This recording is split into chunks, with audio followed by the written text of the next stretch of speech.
Greetings, members, one and all of the Salivation Nation. Mexico's King of Silver. Let's explore.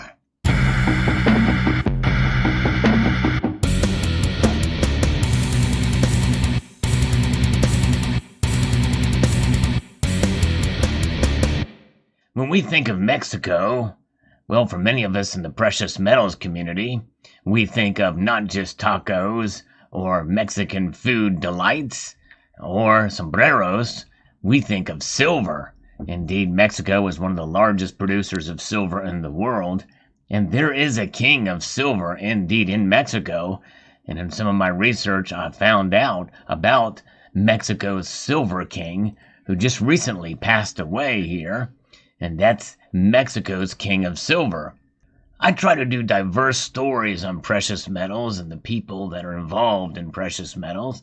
So if you enjoy videos like this, I hope you will take the time to subscribe to the channel if you haven't done so already, and maybe perhaps gently rub that thumbs up button. It certainly does help when you share as well. I appreciate all of those who take the time to view the channel and the videos that I produce. Mexico's King of Silver. It is Alberto Bayeres, and he has passed away. He was a Mexican billionaire who once owned the world's largest refined silver company, and he has died according to a statement from his business conglomerate, Grupo Bal. He was 90 years old. Bayeres' vast mining fortune earned him the nickname King of Silver, or Mexico's King Midas. He had a net worth of about $8.5 billion, which made him Mexico's fourth richest person, according to the Bloomberg Billionaires Index. He also held stakes in insurance, retail, and financial companies. Just goes to show you, folks, it is good to be diversified. Bayeres was known for shunning the spotlight, and one of his biographers, Blanche Pietrich, gave him the epitaph "Lover of the Shadows." I had never heard of this guy before these news articles came out. In April of 2021, amid the coronavirus pandemic, Bayeres stepped down as president from the five main firms comprising of Grupo Bal, including Industrias Penoles SAB, one of the world's largest producer of refined silver, Miner Fresnillo insurance company Grupo Nacional Provincial, or GMP, pension fund manager Profuturo, and luxury department store Palacio de Hierro.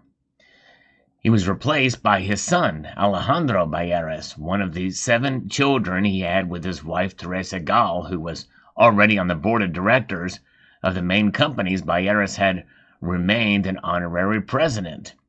And so we see here that through his mining concessions here, he was born on August the 22nd, 1931 in Mexico City, but his family came from Guanajuato, where they owned cattle ranches since the early 19th century. His familiar affinity for rural life later surfaced in an enthusiasm for hunting, horse racing, and bullfighting, a practice that has been criticized by animal rights groups for animal cruelty. His father, Raul Bayeres, left Guanajuato in 1914 for Mexico City in search of business opportunities at the age of 19.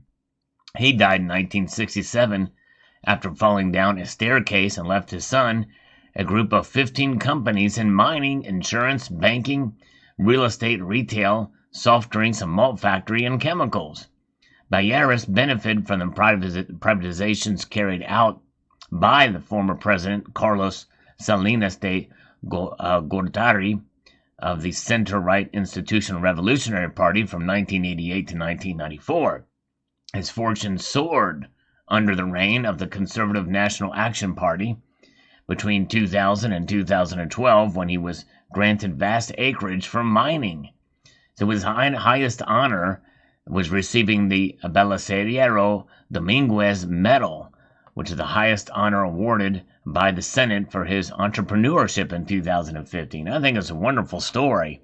And you think about it, there's kind of a theme here because, hey, when you let the free enterprise system work and you remove government regulations And, not that I'm against all government regulations, but you allow the private sector to carry out, people will be successful and help to employ a lot of people. He's always, from him, it says here, I have always argued that material wealth is a means, not an end, he said upon receiving the honor at a ceremony with then President Enrique Peña Nieto. And when his wealth is invested in the country and becomes a social instrument that benefits everyone. An amazing thing, for sure. His company Petrobal also won its first oil contract in 2015 in Mexico's inaugural competitive auctions following Peña Nieto's introduction of historic energy reforms. So he's a pretty well-rounded man, I tell you. Ballero studied economics, and was a patron of the chairman of the board of trustees at his alma mater, Instituto Tecnológico Autónomo de Mexico, or ITAM, for more than 3 decades. The prestigious university has trained prominent business people and technocrats such as former finance ministers Jose Antonio Meade and Luis Verdaguer. Balleras graduated from ITAM in 1957 and worked at Banco de Comercio. At the age of 27, he took over the management of the Montezuma Brewery after his brother Raul died, and later he would inherit his father's business conglomerate.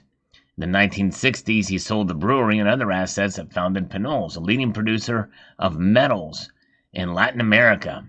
In my life, I have 2 great loves, Balleras once said, my family and our Mexico. So certainly he was loved the country and loved what he did. There's another article that talks about this. It kind of goes in a little bit more details about Alberto Balleras Gonzalez, very, very accomplished man, and the owner of the largest refinery. It's pretty interesting, and that he was kind of in the shadows. Pretty amazing. But what a story this is, and my guess is, his son will be running it, and perhaps it will definitely pay off, and it probably has trained his son well because he decided to retire at age 89. And 4th richest man in Mexico, and 54 years of spending a long time at Grupo Bao. And indeed. So the wealth of King Midas of Mexico came from the gold and silver trade, according to the Bloomberg Index. And so that was kind of his mainstay, was working with silver. That's why he was known as the Silver King. Pretty interesting. The good news is the process of handing over the executive and operational command. The Bar Group has been completed, staying in the same position for 54 years as a president. Alberto Balleras has handed his position to his son, Alejandro Balleras. He added in the statement, the 75,000 direct jobs awarded by the Balleras company stood out in the country. And so the replacement news of the Bao Group has reached him a month ago. It was great news for him because, in his views, it was a mean more investments were coming and more jobs were created. But accordingly, the relationship between the Silver King and the President of Mexico went crazy. So, yeah, and that's just it. You have something like that is good and provides jobs. It's a good thing. It's a wonderful thing to see. What a legacy this guy has, for sure. And that's why they called him the King of Silver and King Midas. Interesting indeed. So there you go. In the world of mining and refining, and this guy was it in Mexico. One of the big guys. Of course, there's a lot of other mines and activity happening in Mexico with regards to silver. But next time you pull out a Libertad, a silver Libertad from Mexico, maybe you'll think about King Midas here. Alberto Balleras. And interesting indeed. So let me know what your thoughts are on this news here. Mexico's King of Silver. And I would like to extend a multitude of gratitude to you all for taking the time to watch, and to encourage you to please rate, share, comment, and subscribe.